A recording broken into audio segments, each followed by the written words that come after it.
see government, 99% of them, their children are taking drugs, but they're not saying it.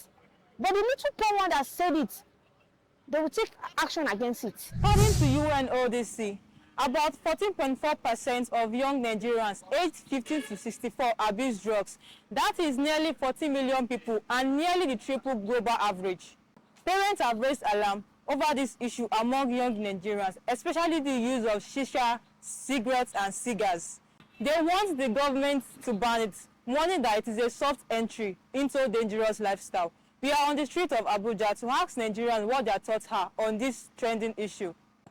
Drug abuse is not in the list of what we are seeing in this country, because depressions matter.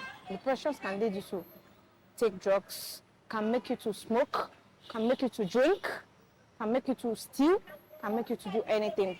I wish Nigeria has given us a better work. Maybe the leaders that we have in front, they are not looking the poor ones, they are looking themselves, because when I wish they give us the job, all these things cannot be happening, because depressions matters. Depressions can make you smoke. Depression can make you do anything you want to do in this country. They will have the job there. Nigeria is doing well. We lead well, but no job for the youth. I wish there is job for the youth. They cannot be doing all this. So do you think the government should ban it? Both shisha? Yes, all these shisha, cigarettes, cocaine, anything drug abuse. We don't want it in Nigeria. So who do you think are the major players to tackle this problem? Is it the government, the parents, or the religious bodies who are doing it? Because the parents can tackle it, the government can tackle it. The both sides can tackle it. The government and the parents. Because the way cultism, we look at cultism, the fellow person will push the other person to join them. If you don't want to join them, they will force you by force. You will join the cultists. Because they will put pressure on you, you will join what you don't want to join. But prayers matters.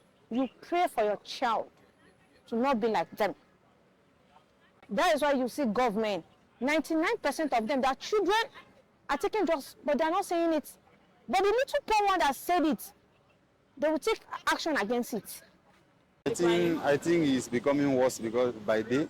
Because even if you go to some environments, some places now, you see both little children at the age of 5, 10, just taking it. If you ask them, they do not have any particular reason. They just want to take it because they see others, people doing it. So I think it's getting worse. Okay, so but what do you think is leading them to take it? Like, is it peer influence or what exactly? I think talking about children and Nigerian youth, they are of two categories. So if you can, anyone you want to talk about. So I think number one maybe is about the influence and the kind of association. I would say association, because once one person see this person taking it, he will not just have any reason, but he will just like, because he see this person taking it, I just want to follow. So if you ask them, what is the reason? They do not have any particular reason of like, I'm drinking, I'm smoking.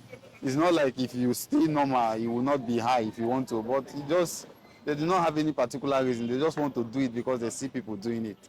Okay, so have you had an encounter with people that take shisha or cigarettes? Yes, I have worked in so many clubs, so I have seen it.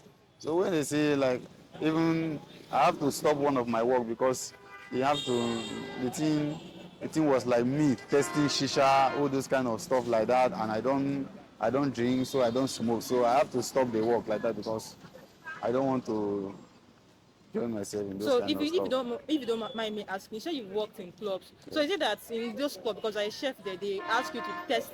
No. First of all, I did not start from a chef. I worked as a waiter and a waitress, so all these mixologies, all this stuff, I have the idea, so some things like that. Oh, of course we know that drugs are not declining, of course. They are on the increase. People are doing drugs by the day. If you watch the news, you're going to see the alarming rate of drug abuse in Nigeria, especially in the north. And then even all of our environments. I don't know, these problems are things that we need to curb in our society.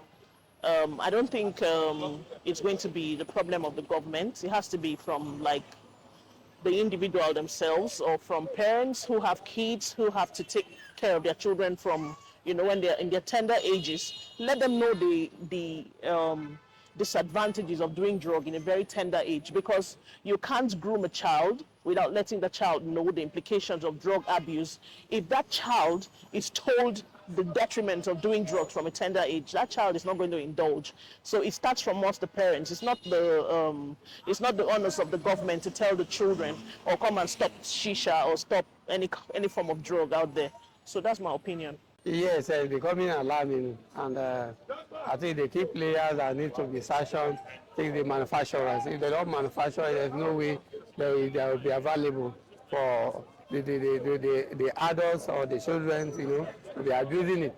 If you look at it from tramadol, when the government took action against the supply, the production of tramadol, so we can see that today is no longer in the market, and the abuse has reduced or has been eliminated. Let me say it that way. So if they can take action on some other drugs like that, I think it will go a long way in curbing the illicit taking of drugs in Nigeria. Okay, so talking about taking action, who do you think are the major key players in tackling this problem? Is it the government? Yeah, NDMA is there, the government can back them up with other joint task force. So, they cannot do the work alone, because Nigeria is very big. So other security agents need to come in, to handle the issue. As we have heard, drug abuse ruins lives, wrecks families, communities, and futures. As more young Nigerians get pulled into it, the call for action becomes louder. It's time for everyone to play a part before it is too late. Follow us on all our social media platforms for more interesting conversations. Thank you.